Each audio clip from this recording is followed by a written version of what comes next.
విజయవాడ నగరం నడిబొడ్డున ఏర్పాటు చేసిన 125 అడుగుల సామాజిక న్యాయ మహాశిల్పాన్ని రాష్ట్ర ముఖ్యమంత్రి జగన్మోహన్ రెడ్డి ప్రారంభించారు. స్టాట్యూ ఆఫ్ సోషల్ జస్టిస్ అంటే ఇకపై విజయవాడ గుర్తుకు వస్తుందని అన్నారు. అంబేద్కర్ విగ్రహం పేదలకు, రాజ్యాంగం అనుసరించే వారికి నిరంతరం స్ఫూర్తినిస్తుందన్నారు. మరణం లేని మహానేత డాక్టర్ బిఆర్ అంబేద్కర్ అని, అట్టడుగు వర్గాల తలరాతను మార్చిన ఘనుడు అని పేర్కొన్నారు. అందరినీ ఒక్క తాటిపై నిలబెట్టడం అంబేద్కర్ స్ఫూర్తితోనే సాధ్యమైందన్నారు. విజయవాడ స్వరాజ్య మైదానంలో రాష్ట్ర ప్రభుత్వం ప్రతిష్టాత్మకంగా నిర్మించిన సామాజిక న్యాయ మహాశిల్పం డాక్టర్ బిఆర్ అంబేద్కర్ 125 అడుగుల కాంస్య విగ్రహాన్ని, అంబేద్కర్ స్మృతి వనాన్ని ముఖ్యమంత్రి జగన్మోహన్ రెడ్డి ప్రారంభించారు. అనంతరం అంబేద్కర్కు నివాళులర్పించారు. స్మృతి వనంలో ఏర్పాటు చేసిన garden, fountain, musical fountain, amphitheatre, photo gallery, laser show అన్నీ తిలకించారు. అంతకుముందు ఇందిరాగాంధీ మున్సిపల్ స్టేడియంలో జరిగిన సభలో సీఎం పాల్గొని ప్రసంగించారు. సామాజిక న్యాయ మహాశిల్పం కింద విగ్రహాన్ని ఏర్పాటు చేసుకున్నామని, స్టాట్యూ ఆఫ్ సోషల్ జస్టిస్ అంటే ఇకపై విజయవాడ గుర్తుకొస్తుందని ముఖ్యమంత్రి జగన్మోహన్ రెడ్డి తెలిపారు. ఈ మహా విగ్రహం అందరికీ స్ఫూర్తినిస్తుందని చెప్పారు. మరణం లేని మహానేత డాక్టర్ బిఆర్ అంబేద్కర్ అని అన్నారు. అట్టడుగు వర్గాల తలరాతను మార్చిన ఘనుడు అంబేద్కర్ అని పేర్కొన్నారు. పేద పిల్లలు ఇంగ్లీష్ మీడియంలో చదవకూడదని అనుకోవటం కూడా అంటరానితనమేనని అన్నారు. పెత్తందారుల పత్రికలు చరిత్రను కూడా వక్రీకరిస్తున్నాయని, ఎల్లో మీడియాను చూస్తే పాత్రికేయం ఏ స్థాయికి పడిపోయిందో అనిపిస్తోందన్నారు. పేదవారి పిల్లలు ఎప్పటికీ పనివాళ్లుగా ఉండాలా అని ప్రశ్నించారు. పథకాలు అమలులో వివక్షత చూపటం, పేదలు చదివే ప్రభుత్వ స్కూళ్లను పట్టించుకోకపోవడం, పేదలకు ఇళ్లిస్తుంటే అడ్డుకోవటం కూడా అంటరానితనమేనని అన్నారు. అంబేద్కర్ భావజాలం పెత్తందారులకు నచ్చదని, చంద్రబాబుకు దళితులంటే నచ్చదని చెప్పారు. దళితులకు చంద్రబాబు సెంటు భూమి కూడా ఇచ్చింది లేదన్నారు. అంబేద్కర్ గారు జన్మించి 133 సంవత్సరాల తరువాత కూడా, అంబేద్కర్ గారు మరణించిన 68 సంవత్సరాల తరువాత కూడా ఈ విగ్రహాన్ని స్టాచ్యూ ఆఫ్ సోషల్ జస్టిస్ కింద, సామాజిక న్యాయ మహాశిల్పం కింద ఈ రోజుకి కూడా ఏర్పాటు చేసుకుంటా ఉన్నాం. ఆలోచన చేయమని అడుగుతా ఉన్నా. ఎందుకు చేస్తా ఉన్నాము? కారణం, ఈ విగ్రహం 1000 సంవత్సరాల భారత సామాజిక చరిత్రను, 1000 సంవత్సరాల భారత సామాజిక చరిత్రను, ఆర్థిక చరిత్రను, మహిళా చరిత్రను మార్చిన ఓ సంఘ సంస్కర్త, ఓ మరణం లేని మహనీయుడి విగ్రహం ఈ విజయవాడలో ఈరోజు ఆవిష్కారం అవుతా ఉంది. బాబాసాహెబ్ మన భావాల్లో ఎప్పుడూ కూడా బతికే ఉంటాడు. ఎప్పటికీ కూడా మన అడుగుల్లోనూ, మన బ్రతుకుల్లోనూ, మన భావాల్లోనూ ఆయన ఎప్పటికీ కూడా కనిపిస్తూనే ఉంటాడు. ఈ దేశంలో పెత్తందారితనం మీద, అంటరానితనం మీద, కుల అహంకార వ్యవస్థల దుర్మార్గుల మీద, ఆ దుర్మార్గాల మీద, అక్క చెల్లెమ్మలపై వివక్ష మీద పోరాటాలకు నిరంతరం స్ఫూర్తి ఇస్తూనే ఉంటాడు ఆ మహామనిషి. విజయవాడలో, అది కూడా స్వాతంత్ర సమర చరిత్ర ఉన్న మన స్వరాజ్య మైదానంలో, అది కూడా 75వ రిపబ్లిక్ డేకు సరిగ్గా వారం రోజుల ముందర మనం ఆవిష్కరిస్తా ఉన్న ఈ అంబేద్కర్ గారి మహాసుగ్రహం, మహాశిల్పం. ఈ విగ్రహం కూడా నేను చెప్తా ఉన్నాను, ఈ విగ్రహం చూసినప్పుడల్లా కూడా, ఈ విగ్రహం పేదల హక్కులకు, మహిళల హక్కులకు, మానవ హక్కులకు, ప్రాథమిక హక్కులకు, సమానత్వ ఉద్యమాలకు, రాజ్యాంగ హక్కులకు నిరంతరం కూడా ఈ విగ్రహం స్ఫూర్తి ఇస్తూనే ఉంటుంది అని చెప్పి కూడా ఈ సందర్భంగా తెలియజేస్తారు. రాష్ట్రంలో రాజకీయం మారుతుందని, ఏపీని రివర్స్ గేర్లో నడిపించిన తుగ్లక్ పని అయిపోయిందని టీడీపీ అధినేత చంద్రబాబు వ్యాఖ్యలు చేశారు. శిశుపాలుడు 100 తప్పులు చేస్తే ఈ సైకో 1000 తప్పులు చేశారని విమర్శించారు. జగన్కు ఓడిపోతామనే భయం పట్టుకుందన్నారు. ప్రజలు గెలవాలి, జగన్ పోవాలి అంటూ చంద్రబాబు నాయుడు పిలుపునిచ్చారు. వెంకటగిరిలో రా కదలిరా బహిరంగ సభలో వైసీపీపై టీడీపీ అధినేత చంద్రబాబు నాయుడు తీవ్రస్థాయిలో విరుచుకుపడ్డారు. వైసీపీలో ఉండి జగన్ పాలన బాగాలేదని ఎమ్మెల్యే ఆనం రామనారాయణ రెడ్డి చెప్పారని, అప్పటి నుంచి ఆనంని ఎన్ని ఇబ్బందులు పెట్టారో చూశామన్నారు. ఎన్టీఆర్, వైఎస్ఆర్ హయాంలో మంత్రిగా ఆనం పనిచేశారన్నారు. ప్రజల కోసం ప్రశ్నిస్తే దూరం పెట్టి పక్కన పెట్టారని మండిపడ్డారు. జగన్ పాలనలో ఏ కులస్తులైనా బాగున్నారా, ఏ మతస్థులైనా బాగున్నారా, కనీసం రెడ్లైనా బాగున్నారా? దీనికి ఒక్కటే మార్గమని, జగన్ పోవాలి, రాష్ట్రాన్ని కాపాడుకోవాలన్నారు. యువత కోసం 25 ఏళ్ల కిందట ఐటీ ఆయుధం ఇస్తే ఇప్పుడదే వజ్రాయుధం అయిందన్నారు. తిరుపతి, నెల్లూరు, చెన్నైని ఒక హబ్బుగా చేద్దామని అనుకున్నామని, ప్రపంచంలోనే మేలైన ప్రాంతంగా చేయాలని చూశామన్నారు. ఈ ప్రాంతాన్ని ఆటోమొబైల్ హబ్గా చేద్దామని అనుకున్నామని తెలిపారు. మంచి పరిశ్రమలు, విద్యా సంస్థలు తీసుకొచ్చి ప్రపంచ స్థాయిలో గుర్తింపు తెద్దామని అనుకున్నామన్నారు. అయితే తెచ్చిన వాటిని ఏం చేశారో చూశామని, 16 లక్షల కోట్లు పెట్టుబడులు టీడీపీ తెస్తే జగన్ నిరుద్యోగం పెంచారని మండిపడ్డారు. టీడీపీ ఐటీ ఉద్యోగాలిస్తే జగన్ వాలంటీర్ల ఉద్యోగాలు, బ్రాందీ షాపుల్లో ఉద్యోగాలు, ఫిష్ మార్కెట్లో ఉద్యోగాలిచ్చారని మండిపడ్డారు. టీడీపీ పరిశ్రమలు తెస్తే జగన్ భూమ్ ఆంధ్ర గోల్డ్, ప్రెసిడెంట్ మెడల్ తెచ్చారని, హోల్సేల్, రిటైల్ వ్యాపారమంతా ఆయందేనని విరుచుకుపడ్డారు. వేరే రాష్ట్రాలకు పోతే అడుగుతున్నారు మీ రాజధాని ఏదని. తమిళనాడులో పోతే గర్వంగా చెప్తారు మా రాజధాని చెన్నై అని. తెలంగాణకి వెళ్తే హైదరాబాద్ అని గర్వంగా చెప్తారు. దాంట్లో నా యొక్క కృషి కూడా ఉంది. బెంగళూరు పోతే, కర్ణాటకకు పోతే మా రాజధాని ఏమిటంటే బెంగళూరు అని చెప్తాడు. నేను అడుగుతున్నా, ఇప్పుడు మీ రాజధాని ఏది? ఏది మీ రాజధాని? ఏది మీ రాజధాని? 3 ముక్కలాట ఆడేశాడు. మనం మొత్తం దివాలా తీశాం. ఇలాంటి దుర్మార్గుడు ఈ వ్యక్తి. ఇతను మాట్లాడితే ఒక మాట మాట్లాడుతూ ఉంటాడు. మడమ తిప్పను, మాట తప్పను. ఇది ఊత పదం. అతనికి అవునా కాదా? వెంకటగిరి కోట నుంచి అడుగుతున్నా, దీనికి సమాధానం చెప్పండి. 98% హామీలు నెరవేర్చామన్నావు కదా, మచ్చుకు 4 అడుగుతా నేను. అవి సమాధానం చెప్పమంటున్నా. కేంద్రాన్ని మెడలో వంచి ఏం తెస్తా అన్నాడు? ప్రత్యేక హోదా తెస్తా అన్నాడా లేదా?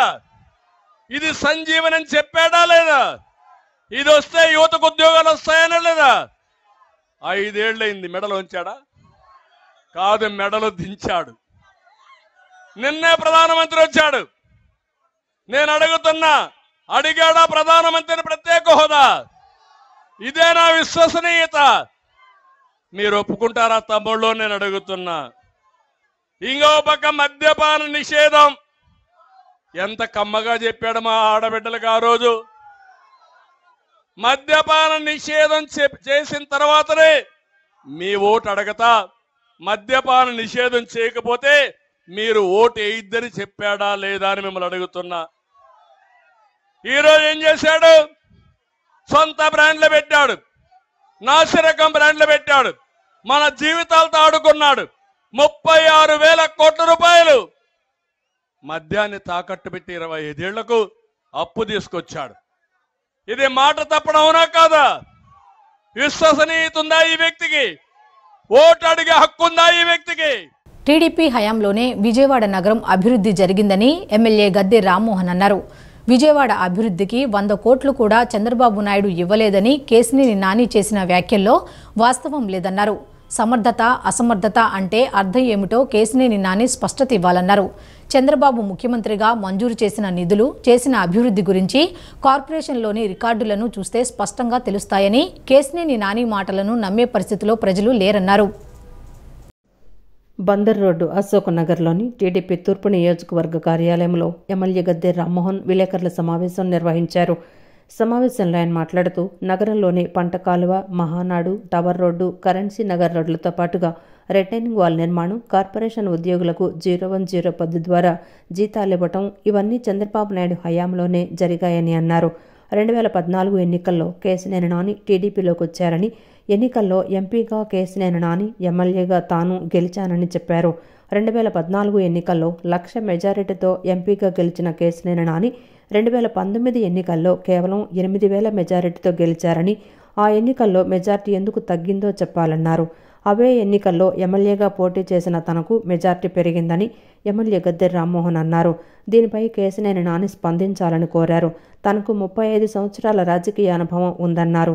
తాము దగ్గరుండి ప్రత్యేక శ్రద్ధ పెట్టి చంద్రబాబు సహాయంతో రక్షణ గోడ నిర్మాణాన్ని 2.3 కిలోమీటర్లు పూర్తి చేశామని చెప్పారు. రిటైనింగ్ వాల్ నిర్మాణం సగం పూర్తి చేసింది చంద్రబాబు అయితే ఇప్పుడు కేశినేని నాని వచ్చి జగన్మోహన్ రెడ్డి మొత్తం చేశారని అనడం సరికాదన్నారు. జగన్మోహన్ రెడ్డి మనసున్న మనిషి అని కేశినేని నాని చెప్పడం విడ్డూరంగా ఉందన్నారు. 100 కోట్లు తప్ప 100 కోట్లు కూడా చంద్రబాబు గారు ఆయన ముఖ్యమంత్రిగా విజయవాడకి ఇవ్వలేదని మీ అందరికీ తెలిసి, అది ఎంత నేను ఇంత పచ్చి అబద్ధం కూడా ఆయన మాట్లాడతాడంటే నాకే ఆశ్చర్యం వేసింది. 100 కోట్లే కాదు, విజయవాడ నగరం 2014లో నారా చంద్రబాబు నాయుడు గారు ముఖ్యమంత్రి అయినాటికి విజయవాడ నగరం యొక్క పరిస్థితి కోట్లాది రూపాయల అప్పుల్లో కార్పొరేషన్ ఉండటమే కాకుండా 5-6 నెలలకి ఎంప్లాయీ జీతాలు బాకీలు ఉండేవి. 5-6 నెలలు పైగా. కాంట్రాక్టులకు అయితే 4-5 సంవత్సరాలు బాకీలుండి వాళ్ళ బిల్లులు రాక ఆత్మహత్య చేసుకునే సందర్భాలు కూడా ఉండే ఆ రోజున. అదిగాక చంద్రబాబు గారు ముఖ్యమంత్రి అయిన తర్వాత విజయవాడ నగరాన్ని రాజధానిగా అనౌన్స్ చేశారండి. రాజధానిగా అనౌన్స్ చేయటం వల్ల కానివ్వండి, లేకపోతే కార్పొరేషన్ పడుతున్న ఇబ్బందులు మేము ఆయన దృష్టికి తీసుకెళ్లిన దానిలో, అధికారులు ఆయన దృష్టికి తీసుకెళ్లిన దానిలో కానీ ఆయన ప్రతి సంవత్సరం కనీసంగా 300 కోట్లకు పైగా ప్రతి సంవత్సరం బడ్జెట్లో పెట్టాడు. ఆయన ఏమి ఓవరాల్గా ఇచ్చింది కాదు. బడ్జెట్లో 365 కోట్లు పెట్టిన సందర్భాలు ఉండే, 425 కోట్లు పెట్టిన సందర్భాలు ఉండే, 250 కోట్లు పెట్టిన సందర్భం ఉండే. 5 బడ్జెట్లో కూడా అమౌంట్ యావరేజ్న 300 కోట్లు పెట్టడం జరిగింది ఆయన. మరి అలాంటిది 100 కోట్లు కూడా అవన్నీ కూడా వర్కులు కూడా పూర్తయి మీకు కావాలంటే కృష్ణలంక రోడ్డు స్పెషల్ ఫండ్స్ అది ఆయన ఇచ్చిన 300 కోట్లు. అలాంటివి అనేకమైన రోడ్, టవర్ లైన్ రోడ్డు కానివ్వండి, అనేకమైన రోడ్లు పూర్తవటం, కాంట్రాక్ట్లు కూడా పేమెంట్ అవ్వటం కూడా జరిగింది. మరి జగన్ ఇప్పుడు ఆయన ఎవరినైతే పొగుడుతూ ఉన్నాడో, ఏ పార్టీలోకి వెళ్ళి మాట్లాడుతున్న దాంట్లో జగన్మోహన్ రెడ్డి గారు కూడా 5 బడ్జెట్లు అయిపోయింది. 5 బడ్జెట్లో మొట్టమొదటి బడ్జెట్లో 150 కోట్లు బడ్జెట్లో పెట్టి ఇచ్చాడు ఆయన. అది ఈ రోజు వరకు కూడా ఖాళీ పేపరే ఉందో తప్ప 150 కోట్లు ఎక్కడిచ్చారు, అవి ఎక్కడి నుంచి తీసుకోవాలో తెలియని పరిస్థితి. దాంట్లో 2-3 జగన్ రెడ్డి సజ్జల ఆదేశించారని తప్పులు చేసే అధికారులకు ఐఏఎస్ అధికారి గిరీషాకు పట్టిన గతే పడుతుందని టీడీపీ పొలిట్ బ్యూరో సభ్యులు బోండా ఉమామహేశ్వరరావు హెచ్చరించారు. ఎన్నికల అనంతరం జగన్ రెడ్డి దేశం విడిచిపోతారని, అతన్ని నమ్ముకుని తప్పులు చేసే అధికారులు ఎక్కడికి పోతారని ప్రశ్నించారు. గిరీషాతో పాటు మంత్రి పెద్దిరెడ్డి, ఎమ్మెల్యేలు భూమన కరుణాకర్ రెడ్డి, చెవిరెడ్డి భాస్కర్ రెడ్డిలను కూడా ఎన్నికల సంఘం శిక్షించాలని డిమాండ్ చేశారు. మంగళగిరిలోని టీడీపీ కేంద్ర కార్యాలయంలో ఆ పార్టీ పాలిట్ బ్యూరో సభ్యులు బోండా ఉమామహేశ్వరరావు విలేకరుల సమావేశం నిర్వహించారు. సమావేశంలో ఆయన మాట్లాడుతూ జగన్ రెడ్డి పాలన ఉండేది కేవలం 83 రోజులేనని చెప్పుకొచ్చారు. ఆ తర్వాత ఆదుకుంటాం, రక్షిస్తామన్న ఏ నాయకుడు కనిపించడనే వాస్తవం అధికారులు గ్రహిస్తే మంచిదని ఆయన హితవు పలికారు. తిరుపతి ఉప ఎన్నికలో ఆర్ఓగా నాడు చేసిన తప్పులకు నేడు కలెక్టర్గా ఉన్న గిరీశ సస్పెండ్ అయ్యారన్నారు. అతనితో పాటు మంత్రి పెద్దిరెడ్డి, ఎమ్మెల్యేలు భూమన కరుణాకర్ రెడ్డి, చెవిరెడ్డి భాస్కర్ రెడ్డిలను కూడా ఎన్నికల సంఘం శిక్షించాలని డిమాండ్ చేశారు. మంత్రి, 2 ఎమ్మెల్యేలపై క్రిమినల్ కేసులు నమోదు చేసి వెంటనే విచారణ చేపట్టాలని ఎన్నికల సంఘాన్ని కోరుతున్నామన్నారు.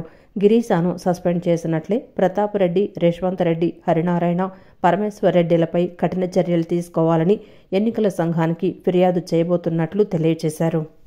తెలుగుదేశం పార్టీ ఇచ్చినటువంటి ఫిర్యాదుల మేరకే అన్నమయ్య జిల్లా కలెక్టరు గిరీష్ని సస్పెండ్ చేశారు ఈరోజు ఎన్నికల సంఘం. అంటే సాక్ష్యాధారాలతో సహా ఏ విధంగా అధికారులతో కుమ్మక్కై వైఎస్ఆర్ కాంగ్రెస్ పార్టీ నాయకులు, ఎమ్మెల్యేలు, మంత్రులు, వైసీపీ ప్రభుత్వం తాడేపల్లి ఆదేశాలను పాటించి బిఎల్ఓలు కానించి కలెక్టర్ల వరకు కుమ్మక్కైపోయి ప్రజాస్వామ్యాన్ని కూనీ చేసినటువంటి విషయం మీడియా ద్వారా అనేకసార్లు బయటపెట్టాం.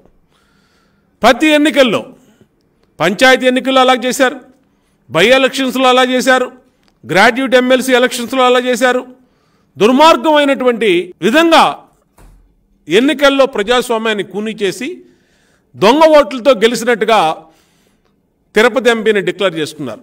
ఇవాళ ఎన్నికల సంఘం పట్టుకుంది 30,000 ఓట్లు, ఎపిక్ కార్డ్స్. ఆ రోజు తిరుపతి మున్సిపల్ కమిషనర్గా ఉన్న గిరీష్ దీని నుంచి 30,000 ఓట్లు వెళ్ళి అంటే కరుణాకర్ రెడ్డి కొడుకు కరుణాకర్ రెడ్డి ఆ రోజు ఏ విధంగా వ్యవస్థల్ని దుర్వినియోగం చేశారు. జగన్మోహన్ రెడ్డి ఒక ఎంపీ కోసం ఎంత దిగజారుడుతనానికి దిగజారిపోయాడు. ఇవాళ అన్నమయ్య జిల్లా కలెక్టరు గిరీష్ సస్పెండ్ అయ్యాడు. ఎవడు కాపాడుతాడు ఇతన్ని?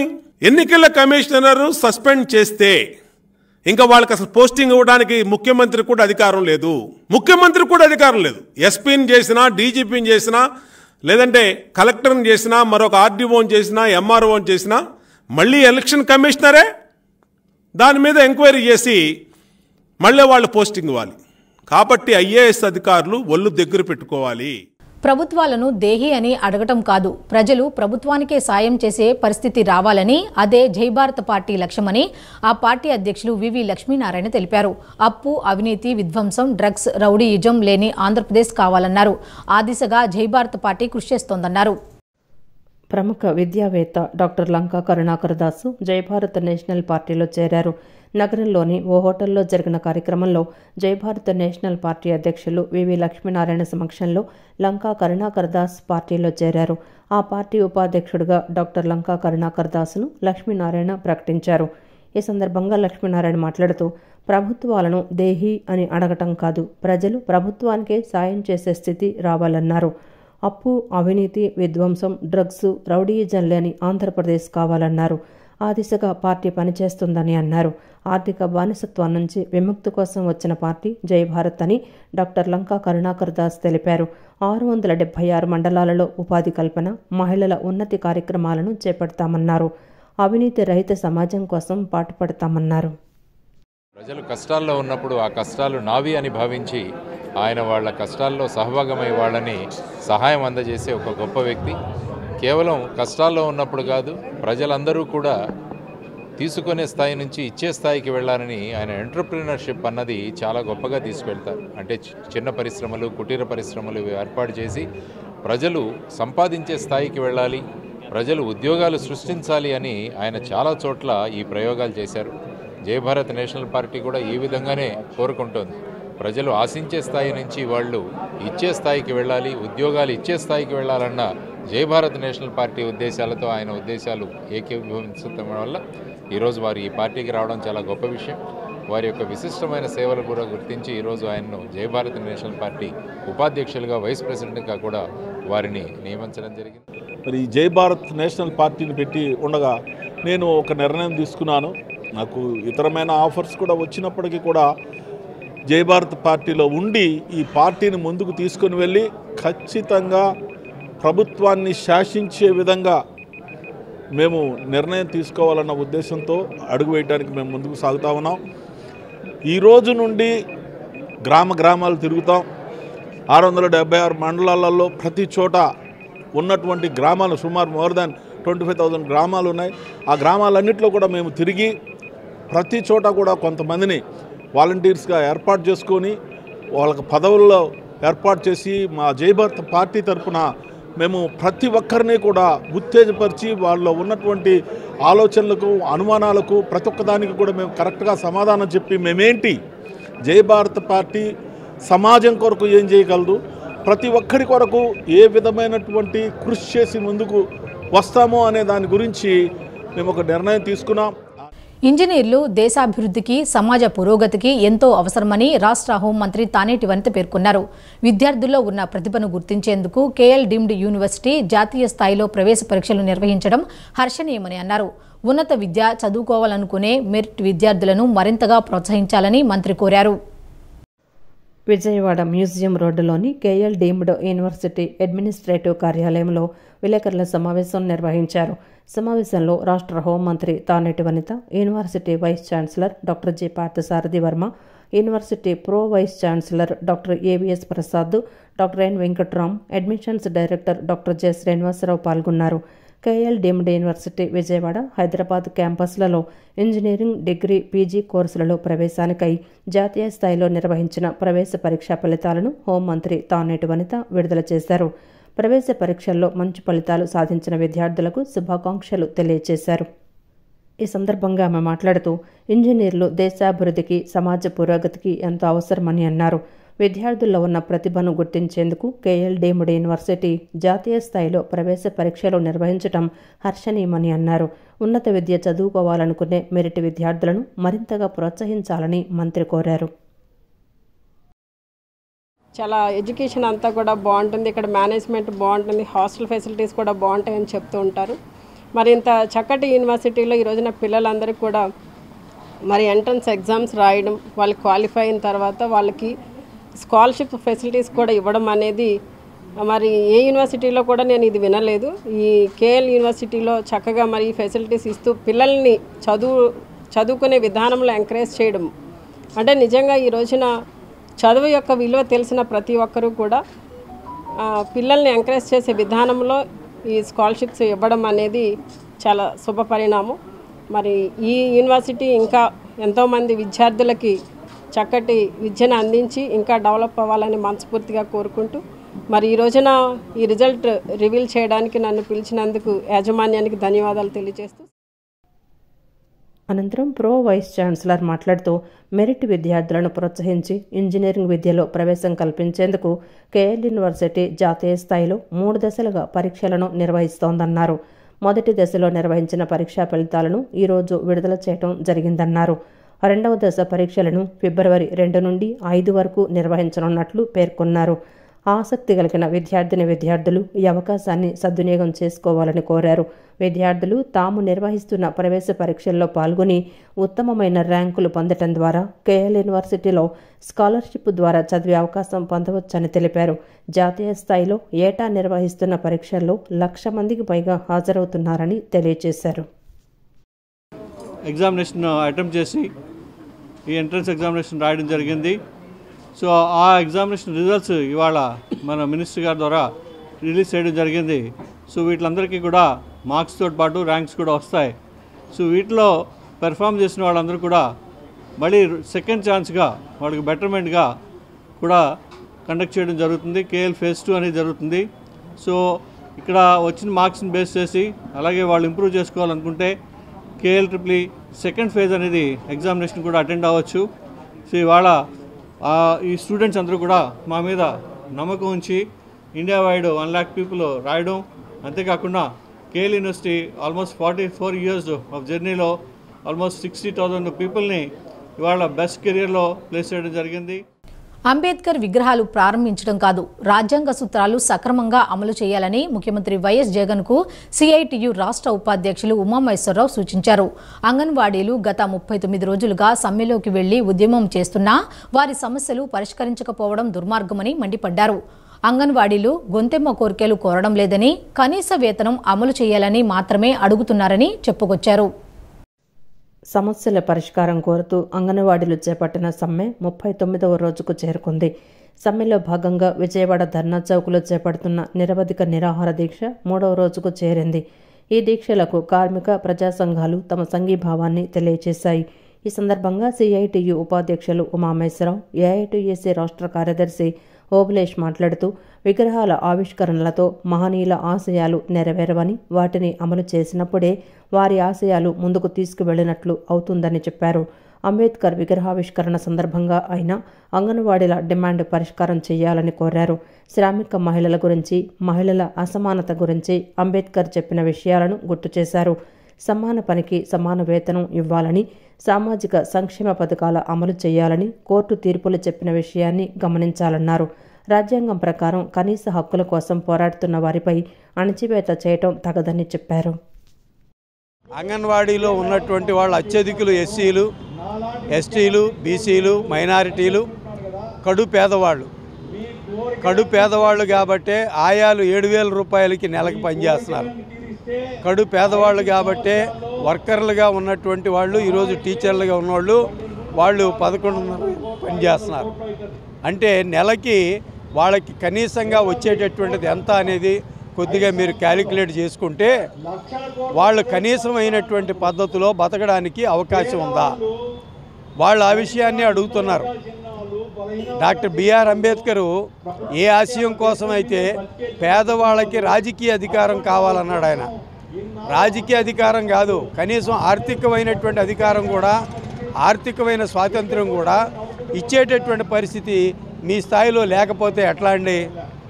మీరు ఈరోజు ఆ విగ్రహాన్ని ఆవిష్కరించే సందర్భంగా మీ మనసులోనైనా కానీ ఈరోజు 1,00,000 మందికి పైగా 39 రోజులుగా బజారులో కూర్చున్నటువంటి వాళ్ళు వాళ్ళ కోరికని పరిష్కరించలేకపోయానే అనేటటువంటి భావనైనా మీకు కలగటం అనేటటువంటిది చాలా అవసరం. ఇతర రంగాల కార్మికులను, ఉద్యోగస్తులను అంగన్వాడీ వాళ్ళ మీదకి ప్రయోగించి వాళ్ళ ద్వారా వీళ్ళ పనులు చేపించాలని చూసింది. టీచర్సు, లేకపోతే ఈ వాలంటీర్సు, రకరకాల వ్యక్తులు. అక్కడ ప్రభుత్వం ఫెయిల్ అయిపోయింది. ఆఖరుకు ప్రభుత్వం ఏం చేసింది? ఎస్మా ప్రయోగించింది. ఎస్మా ప్రయోగించినా కూడా దాన్ని కూడా ఖాతరు చేయకుండా అంగన్వాడీ సోదరీమణులు విజృంభణతో ఉద్యమం చేశారు. అక్కడ ఆ ఎస్మా చట్టం కూడా నీరు గారిపోయింది. ఇప్పుడు కొత్తగా నోటిఫికేషన్ ఇస్తున్నారు. పాత వాళ్ళను టర్మినేట్ చేసి ఆ స్థానంలో కొత్త వాళ్ళను మేము నియామకం చేసుకుంటామని మేము చెప్తున్నాం జగన్మోహన్ రెడ్డి ప్రభుత్వానికి. ఇది కూడా నీ వల్ల కాదు జగన్మోహన్ రెడ్డి గారు. 1,06,000 మంది నువ్వు తొలగిస్తే ఆ పనిని చేయడానికి 1,06,000 మంది నీకు ఎక్కడ దొరుకుతారు? ఎట్లా చేస్తావు?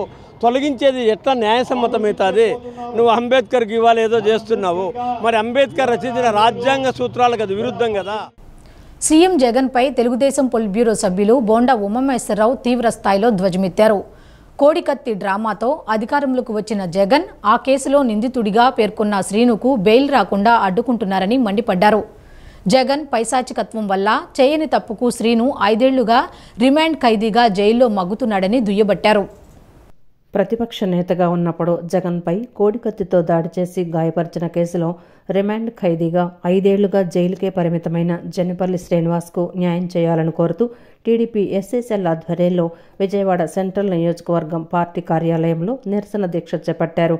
పెద్ద సంఖ్యలో ఎస్ఎస్ఎల్ నాయకులు, కార్యకర్తలు దీక్షలో పాల్గొన్నారు. పార్టీ శ్రేణులు చేపట్టిన దీక్షకు పాలిట్ బ్యూరో సభ్యులు బోండా ఉమామహేశ్వరరావు సంఘీభావంగా దీక్షలో కూర్చున్నారు. ఈ సందర్భంగా మాట్లాడిన ఉమా సీఎం జగన్పై తీవ్ర స్థాయిలో ధ్వజమెత్తారు.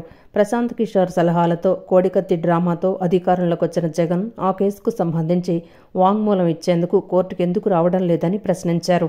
తన కుమార్తె కోసం విదేశాలకు వెళ్లి విహారయాత్రలు చేసిన జగన్ తాడేపల్లి ప్యాలెస్ నుంచి కూతవేటు దూరంలో ఉండే కోర్టుకు ఎందుకు రాలేదని నిలదీశారు.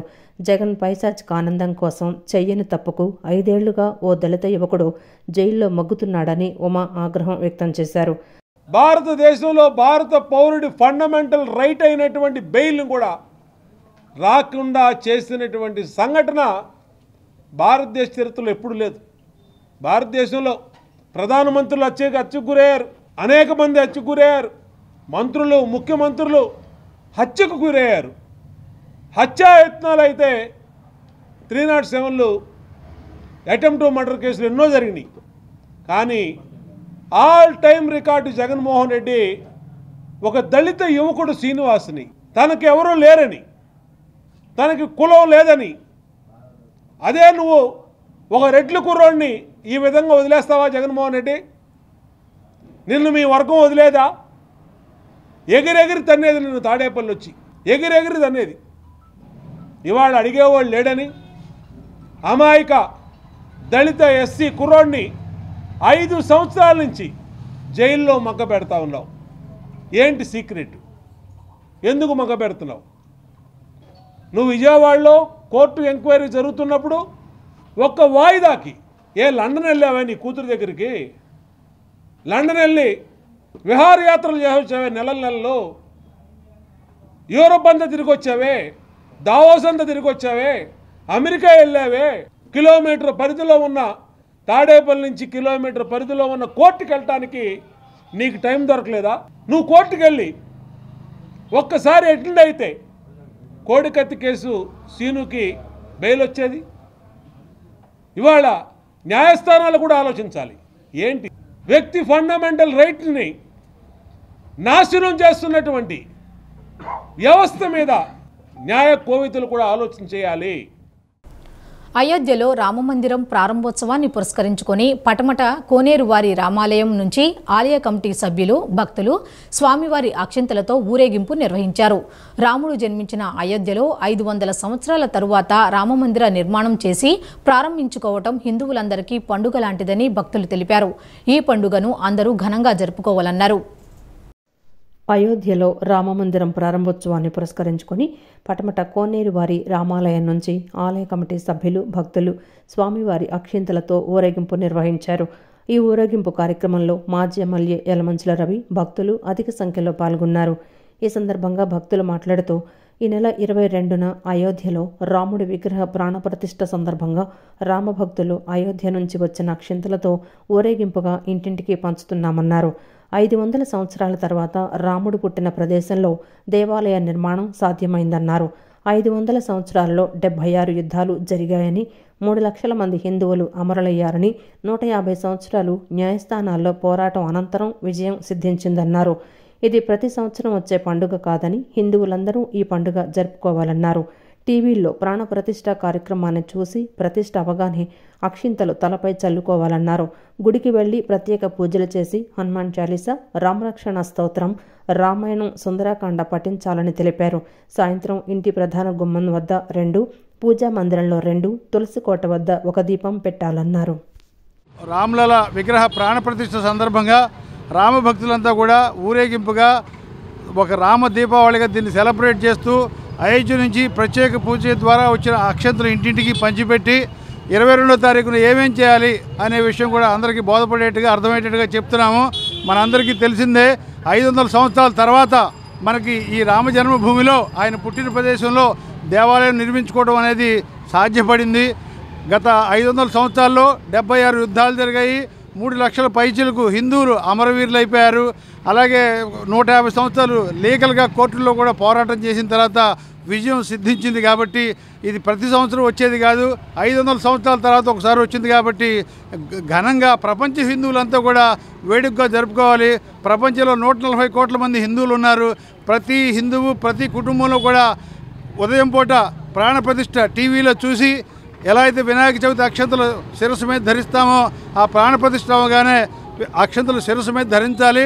ఉదయం 11 కాడి నుంచే మన సమీపంలో ఉన్న ఏదో ఒక దేవాలయానికి వెళ్ళి ప్రత్యేక పూజలు చేసి హనుమాన్ చాలీసా, రామరక్షా స్తోత్రం, రామాయణం, సుందరకాండ ఇలాంటి పాఠం మనమంతా కలిసి సామూహికంగా పఠించాలి.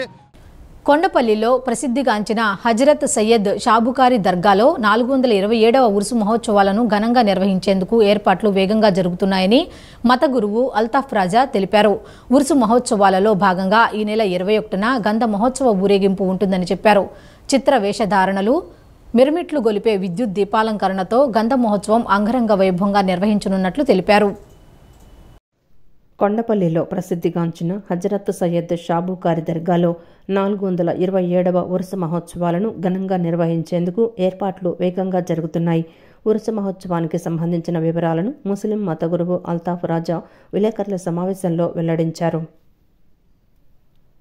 ఈ సందర్భంగా ఆయన మాట్లాడుతూ వివిధ మతాలకు సంబంధించిన మత గురువులు, పీఠాధిపతులు, చర్చి ఫాదర్లు కూడా ఉరుసు మహోత్సవానికి హాజరవుతారని తెలిపారు. సుమారు 2 లక్షల మందికి పైగా భక్తులు హాజరవుతారని, హాజరయ్యే భక్తులకు పెద్ద ఎత్తున అన్నదానం ఏర్పాట్లను నిత్యాన్నదాన భవనం దగ్గర ఏర్పాటు చేస్తున్నామని చెప్పారు. డిప్యూటీ సీఎం అంజాద్ భాషా చొరవతో సీఎం స్పందించి దర్గాకి రహదారిని ఏర్పాటు చేయడానికి ఆదేశాలివ్వటం హర్షదాయకమని ఈ సందర్భంగా తెలిపారు. గతంలో రైల్వే ట్రాక్ పైన బ్రిడ్జి నుండి దర్గా వద్దకు రావాల్సి ఉండటంతో వృద్ధులకు, రోగులకు ఇబ్బందిగా ఉండేదని, బ్రిడ్జి క్రింద నుండి రోడ్డును ఏర్పాటు చేయడంతో సునాయాసంగా దర్గాకు చేరుకోవచ్చని ఆనందం వ్యక్తం చేశారు. ఉరుసు మహోత్సవాలలో భాగంగా ఈ నెల 21న గంధ మహోత్సవ ఊరేగింపు ఉంటుందని చెప్పారు. కొండపల్లిలోని తాజ్ హోటల్ ఫరీద్ వారి ఇంటి నుండి బ్రహ్మాండమైన ఊరేగింపు, ఫకీర్ల మేళాలు, నౌబత్ ఖానా, కనక తప్పెట్లు, విచిత్ర వేషధారణలు, మిరిమిట్లు గొలిపే విద్యుత్ దీపాలంకరణతో గంధ మహోత్సవం నిర్వహించనున్నట్లు తెలియజేశారు. మసీదు అనేది ముస్లిమ్స్ మాత్రమే వెళ్తారు, కానీ దర్గా అనేది కులం మతంతో సంబంధం లేకుండా ప్రతి ఒక్కరు వస్తూ ఉంటారు. మొహమ్మద్ ప్రవక్త గారి వంశీకులైనటువంటి హజరత్ సయ్యద్ షా బుఖారీ రహమతుల్లా అలై 500 సంవత్సరాల క్రితం ఈ ప్రదేశానికి రావటం, ఇక్కడ వారు ఎన్నో మహిమలు చూపించి చాలామందికి మంచి మార్గాన్ని చూపించి చాలామందికి అన్ని రకాలుగా అన్ని విధాలుగా ఆదుకుంటూ వారికి ఎటువంటి ఆపద వచ్చినా కూడా వారు సజీవంగా ఆనాడు బతికి ఉన్నప్పుడు కూడా అదేవిధంగా సేవ చేశారు, ప్రజలకు మేలు చేశారు. వారి సమాధిలోని వెళ్ళిపోయిన తర్వాత ఉరుసు అంటే సమాధిలో వెళ్ళిపోయి ఇవాళకి 427 అంటే 427వ సంవత్సరం అంటే అన్ని సంవత్సరాలు అవుతుంది. 427 సంవత్సరాల క్రితం సమాధిలో వెళ్ళిపోయినటువంటి బాబా గారు సమాధిలో నుంచి కూడా సమాధానం చెప్పే ఒక పవర్ఫుల్ బాబా హజరత్ సయ్యద్ షా బుఖారీ బాబా. ముస్లిమ్స్ పీఠాధిపతులు కానివ్వండి, మత గురువులు కానివ్వండి, ఎవరు వాళ్ళు లేదు వీళ్ళు లేదు, అందరూ వస్తారు. అందరికీ ఏర్పాట్లు చేశాం. దాదాపు 250-200 మంది ప్రతి సంవత్సరం కూడా పోలీస్ బందోబస్తు ఉంటుంది. ఇంకా ఎటువంటి ఇబ్బంది వచ్చే వాళ్ళకి ఎటువంటి ఇబ్బంది లేకుండా ఉరుసు మహోత్సవ్ కమిటీ ద్వారా పూర్తి ఏర్పాట్లు చేస్తున్నాం. ఎక్కడ ఇబ్బంది జరగదు. గుండె జబ్బుల వైద్యంలో అందరికీ ఆధునిక చికిత్సలు అందించాలన్న లక్ష్యంతో ఈ నెల 21 నుండి విజయాస్ రవి హార్ట్ కేర్ సెంటర్ను అందుబాటులోకి తీసుకువస్తున్నట్లు Vijaya super speciality hospital CEO doctor G Sharad Babu తెలిపారు. అత్యున్నత స్థాయి ప్రమాణాలతో విజయాస్ రవి హార్ట్ కేర్ సెంటర్ను విశిష్ట నిపుణులైన వైద్యులచే లాంఛనంగా ప్రారంభించనున్నట్లు తెలియజేశారు. గుండె జబ్బుల వైద్యంలో అందరికీ ఆధునిక చికిత్సలు అందించాలన్న లక్ష్యంతో ఈ నెల 21 నుండి విజయాస్ రవి హార్ట్ కేర్ సెంటర్ను అందుబాటులోకి తీసుకొస్తున్నట్లు Vijaya super speciality hospital CEO doctor G Sarath Babu తెలిపారు. సూర్యారావుపేటలోని తమ హాస్పిటల్లో జరిగిన విలేకరుల సమావేశంలో ఆయన మాట్లాడుతూ గడిచిన దశాబ్ద కాలం పైగా విజయ సూపర్ స్పెషాలిటీ హాస్పిటల్ ద్వారా ఎంతో మందికి సూపర్ స్పెషాలిటీ వైద్య సేవలు అందించామని, నేడు ప్రపంచవ్యాప్తంగా గుండె జబ్బుల సమస్య విపరీతంగా పెరుగుతూ ఉండడం ఆందోళన కలిగిస్తోందని, అందుకోసం అన్ని వర్గాల వారికి అందుబాటులోకి అత్యున్నత స్థాయి ప్రమాణాలతో విజయాస్ రవి హార్ట్ కేర్ సెంటర్ను విశిష్ట నిపుణులైన వైద్యులచే ఈ నెల 21న లాంఛనంగా ప్రారంభిస్తున్నట్లు తెలిపారు. సెకండ్ బ్లాక్ 2016లో ఇనాగ్రేట్ చేసాం. తర్వాత 2021లో కిడ్నీకి సపరేట్గా Sarath institute of nephrology urology start చేయడం జరిగింది. అలాగే ఈ ముందు విభాగాల తర్వాత మనం critical care, trauma, orthopaedics, endocrinology services కూడా స్టార్ట్ చేయడం జరిగింది. ఇప్పుడు మనం ఫర్దర్ ఎక్స్పాన్షన్గా అంటే విజయ హాస్పిటల్లో ఫర్దర్ ఎక్స్పాన్షన్గా కార్డియాలజీ సర్వీసెస్ కూడా స్టార్ట్ చేయబోతున్నాం. అది 21వ తారీఖు నుంచి కార్డియాలజీ సర్వీసెస్ అందరికీ అందుబాటులో ఉంటాయి. కార్డియాక్ మనకి senior experts cardiologist doctor Ravikumar గారు, అలాగే కార్డియోథొరాసిక్ సర్జన్ డాక్టర్ ప్రశాంత్ ప్రభు గారు, వారి సేవలు 24 గంటలు మనకు అందుబాటులో ఉంటాయి. అలాగే దానికి సంబంధించి మనకి కంప్లీట్ కార్డియాక్ ఐసీయూ కానీ, monitor with fully equipped cardiac monitors, cath lab అన్నీ కూడా రెడీగా ఉన్నాయి. అలాగే ఈ చికిత్స కార్డియాలజీ సేవలన్నీ అందరికీ అందుబాటులో ఉండేట్టు వైద్య సేవలు అందించడానికి మేము ముందుకు వస్తాం. ఈ సందర్భంగా గత 12 సంవత్సరాల నుండి హృద్రోగ వైద్యంలో ఎన్నో ఆధునిక చికిత్సలు అందిస్తున్న సీనియర్ ఇంటర్వెన్షనల్ కార్డియాలజిస్ట్ డాక్టర్ ఏ రవికుమార్ మాట్లాడుతూ ప్రపంచ స్థాయి ప్రమాణాలతో అన్ని వర్గాల వారికి coronary angiogram, coronary angioplasty, face maker అమర్చడం, గుండె రంధ్రాలకు ఆధునిక డివైస్ క్లోజర్ చికిత్స, బైపాస్ సర్జరీలు, వాల్వ్ రీప్లేస్మెంట్ సర్జరీలు, బెలూన్ వాల్వాటమీ చికిత్స తదితర ఆధునిక చికిత్సలను ఇక్కడ అందుబాటులోకి తీసుకురానున్నట్లు చెప్పారు. గుండె వైద్యం అనేది ఎంతో ఖరీదైంది. అలా కాకుండా పేద మధ్య తరగతి ప్రజలందరికీ కూడాను ఈ ఆరోగ్యశ్రీ సేవల ద్వారా కానీ, ఈహెచ్ఎస్ సేవల ద్వారా ఈ వైద్యం అంతా కూడా ఉచితంగా అందించడమే మన యొక్క లక్ష్యం. ప్రపంచ ఆరోగ్య సంస్థ అంచనాల ప్రకారం కూడా ప్రతి సంవత్సరం ప్రపంచవ్యాప్తంగా 2 కోట్ల మంది గుండె జబ్బుల బారిన పడి మరణిస్తూ ఉన్నారు. వీళ్ళలో 70-80% మరణాలు గుండెపోటు వల్ల వస్తూ ఉన్నాయి. ఈ మరణాలు గుండె తీవ్రతతో పాటు, గుండె జబ్బు యొక్క తీవ్రతతో పాటుగా కూడా అవగాహన లోపం, అంటే గుండె నొప్పి వచ్చినప్పుడు చాలామంది కూడా అది గ్యాస్ నొప్పి అనుకునో, కండరాల నొప్పి అనుకునో ఇంటి దగ్గర తాత్సారం చేయడం జరుగుతూ ఉంది. కాబట్టి మీడియా పరంగా మీరు కానీ, వైద్యులుగా మేము కానీ, ప్రజలందరూ కూడా ఒక రకమైన అవగాహన కల్పించాలి. ఎప్పుడైనా గుండె నొప్పి వచ్చినప్పుడు ఇమీడియట్గా దగ్గరలోని హాస్పిటల్ని సంప్రదించడం, తద్వారా సరైన చికిత్సలు పొందడం వల్ల ఈ గుండెపోటు యొక్క మరణాలను మనం నివారించవచ్చు. విలేకరుల సమావేశంలో hospital chairman J Venkatrao, doctor J Sarath Babu, ప్రముఖ radiologist doctor G Prashanthi, doctor Prashanth Prabhu తదితరులు పాల్గొన్నారు. ఈ సందర్భంగా గుండె జబ్బులపై అవగాహన కల్పించే కరపత్రాన్ని ఆవిష్కరించారు. సరికొత్త శ్రేణి ఆభరణాలు, విస్తృతమైన డిజైన్లతో అతిపెద్ద jewellery exhibition and sale UE jewellery ఎక్స్పోను బెన్ సర్కిల్ సమీపంలోని A+ కన్వెన్షన్లో ఏర్పాటు చేశారు. ఈ ఎగ్జిబిషన్ను విజయవాడ నగర డిప్యూటీ మేయర్ అవుతూ శ్రీశైలజారెడ్డి ప్రారంభించారు. బంగారు నగలు కొనుగోలు చేసేవారికి ఇది ఒక అద్భుత అవకాశమని అందరూ సద్వినియోగం చేసుకోవాలని కోరారు. విజయవాడ నగర చరిత్రలో ఇంతకు ముందెన్నడూ లేని విధంగా 3 రోజులు జరిగే అతిపెద్ద jewellery exhibition and sale UE jewellery ఎక్స్పోను బెన్ సర్కిల్ సమీపంలోని మున్సిపల్ ఎంప్లాయీస్ కాలనీలో గల A+ కన్వెన్షన్లో ఏర్పాటు చేశారు. విజయవాడ నగర deputy mayor Avutu Sri Sailaja Reddy, mid town inner wheel club president Haritha Chowdary, inner wheel club of Vijayawada president V Saroja మరియు వాణి మనోహర్ రిబ్బన్ కట్ చేసి జ్యోతి ప్రజ్వలన చేసి ప్రారంభించారు. అనంతరం ప్రదర్శనలో స్టాల్స్ను తిలకించారు. ఈ సందర్భంగా deputy mayor Avutu Sri Sailaja Reddy, mid town inner wheel club president Haritha Chowdary మాట్లాడుతూ కళ్ళు మిరుమిట్లు గొలిపే ఇటువంటి జ్యువెలరీ ఎక్స్పోను నగరంలో ఏర్పాటు చేసిన నిర్వాహకులను అభినందిస్తూ అనేక కొత్త డిజైన్లు, మోడళ్లను ఈ ప్రదర్శనలో చూడగలిగామని, బంగారు నగలు కొనుగోలు చేసేవారికి ఇది ఒక అద్భుత అవకాశమని అందరూ సద్వినియోగపరచుకోవాల్సిందిగా కోరారు. ప్రతిరోజు కూడా మహిళ బంగారాన్ని లక్ష్మీదేవి స్వరూపంతో కొలుస్తారు కాబట్టి మన విజయవాడ నగరంలో మరి ఎగ్జిబిషన్ అనేటువంటిది పెట్టడం జరుగుతూ ఉంది. మరి ఏదైతే విజయవాడ మహానగరంలో లార్జెస్ట్ ఎక్స్క్లూజివ్గా ఏదైతే బంగారం నగలు ఉంటాయో మరి దాన్ని చెన్నై, న్యూఢిల్లీ, కలకత్తా అనేక రకాలుగా ఇంకా వేరే ఇక్కడి నుంచి కూడా తీసుకురావడం అనేది చాలా సంతోషం. ఎందుకంటే మహిళా మనులు కూడా కొత్త రకాన్ని ఎంచుకుంటా ఉన్నారు. కొత్త రకం అంటే న్యూ డిజైన్స్ ఎక్కడ ఉన్నాయనేటువంటి వెతుకులాట్లో మహిళ చాలా బిజీగా ఉందనే చెప్పాలి ఈ లైఫ్లో. ఎందుకంటే ఎప్పుడూ కాదు, రొటీన్ కాదు, కొత్తదనాన్ని ఎంచుకునేటువంటి నగలన్నీ కూడా మన విజయవాడ నగరంలో మరి A+ కన్వెన్షన్లో మరి ఈరోజు కండక్ట్ చేయడం అనేటువంటి చాలా సంతోషం. 75th edition United Exhibitions. So congratulations to all the stall owners. మనకి ఆడవాళ్ళకి బంగారం అలంకారం అని అంటారు. సో ఇప్పుడు పెళ్ళిళ్ళ సీజన్ నడుస్తుంది. సో A+ కన్వెన్షన్లో అరేంజ్ చేశారు. సో ఈ ప్లాట్ఫామ్లో మనము మామూలుగా అయితే జ్యువెలరీ షాప్స్కి door to door step on అవ్వాలి. సో ఒక ఫ్రేమ్లోనే మనకి డిఫరెంట్ స్టేట్స్ నుంచి షాప్స్ పెట్టడం జరిగింది. సో అందరికీ బెనిఫిట్. సో అందరూ వచ్చి షాపింగ్ చేయాలని కోరుకుంటున్నాను. ఈ సందర్భంగా United exhibitions project manager Sai మాట్లాడుతూ తాము గత 16 సంవత్సరాలుగా ఆంధ్రప్రదేశ్లో ముఖ్యంగా విజయవాడ నగరంలో ప్రతి సంవత్సరం ఈ ఆభరణాల ప్రదర్శనను ఏర్పాటు చేస్తూ వస్తున్నామని అన్నారు.